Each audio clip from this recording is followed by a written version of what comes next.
ভারতবর্ষ এমন একটি দেশ যেখানে হিন্দু মুসলিম সহ সকল ধর্মের মানুষ বসবাস করে। ব্রিটিশদেরকে তাড়িয়ে ব্রিটিশ মুক্ত ভারত তৈরি করার লোকে হাজার হাজার হিন্দু মুসলিম সহ শহীদ হয়েছিল বিভিন্ন ধর্মের মানুষ। আর তাই আমরা ব্রিটিশদেরকে তাড়িয়ে ব্রিটিশ মুক্ত ভারত পেয়েছি। 1947 সালের 15ই আগস্টের দিনটি আমরা গর্ব করে প্রতি বছর স্মরণ করে থাকি। এদেশ তোমার, এদেশ আমার, এদেশ আমাদের সবার দেশ। তবে কিছু হিন্দুত্ববাদী কেন্দ্র সরকার ক্ষমতায় আসার পর থেকে এই ভারতের মুসলমানদের শিক্ষা, সংস্কৃতি, অধিকার ও স্বাধীনভাবে জীবনযাপন করা থেকে বাধা সৃষ্টি করে চলেছে দিনের পর দিন। আজ তারা মুসলমানদের রক্ত দেওয়া স্বাধীন ভারতের ইতিহাস থেকে মুসলিমদেরকে মিটিয়ে ফেলতে চাইছে। তারা মনে করে এই ভারতে শুধু হিন্দুই থাকবে, ইসলাম ধর্মের কোনো চিহ্নই থাকবে না এই ভারতে। মুসলমানদের রক্ত দেওয়া স্বাধীন ভারতে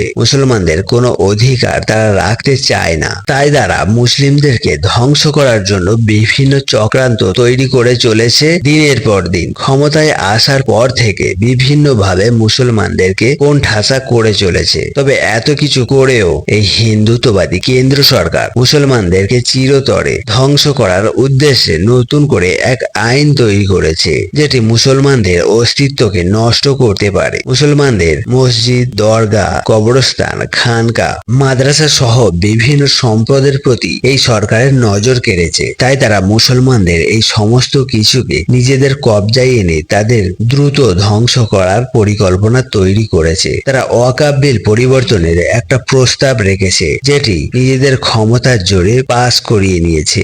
এবার আমরা জানবো ওয়াকফ বিল কি। এটি এমন একটি দান যেটা মুসলমানদের কল্যাণের জন্য কেউ দান করে থাকেন আল্লাহর নামে। জমি, বাড়ি বা কোন সম্পদ দান করার পর এই সম্পত্তির মালিক অন্য কেউ হয় না, এর মালিক কেবল একমাত্র আল্লাহ তাআলা। তবে এই সম্পদ রক্ষা করার জন্য মুসলিম সম্প্রদায় একটি আইন তৈরি করেন, যে আইনে শুধু মুসলিম এই বোর্ডের মাধ্যমে সম্পত্তি রক্ষণাবেক্ষণ করবে। এতে অন্যান্য কোনো ধর্মের মানুষ কোনোভাবে অধিকার দেখাতে পারবে না।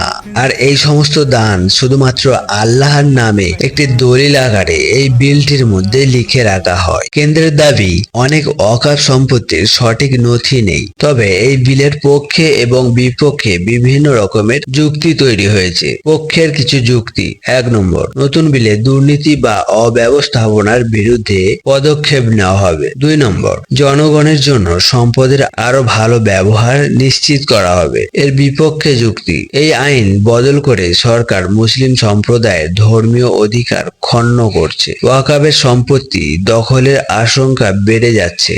এটি সংবিধান নির্দিষ্ট ধর্মীয় স্বাধীনতার বিরুদ্ধে। ভারতের সংবিধান ধর্মীয় সংখ্যালঘুদের তাদের ধর্ম পালনের অধিকার দেয়, যার অন্তর্গত হয় ধর্মীয় সম্পত্তির মালিকানাও।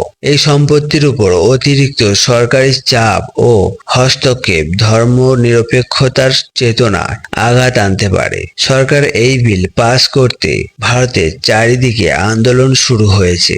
মুসলমানদের এই সম্পদের উপর সরকারি চক্রান্ত করে যে বিল প্রয়োগ করেছে তার প্রত্যাখ্যান না করলে তাদের আন্দোলন আরো কঠিন থেকে কঠিন হবে। তাদের মন্তব্য, মুসলিম কারো ধর্মে আঘাত করে না, কিন্তু এই হিন্দুত্ববাদী কেন্দ্র সরকার ক্ষমতায় আসার পর থেকে মুসলমানদেরকে দিনের পর দিন আঘাত করে চলেছে কেন?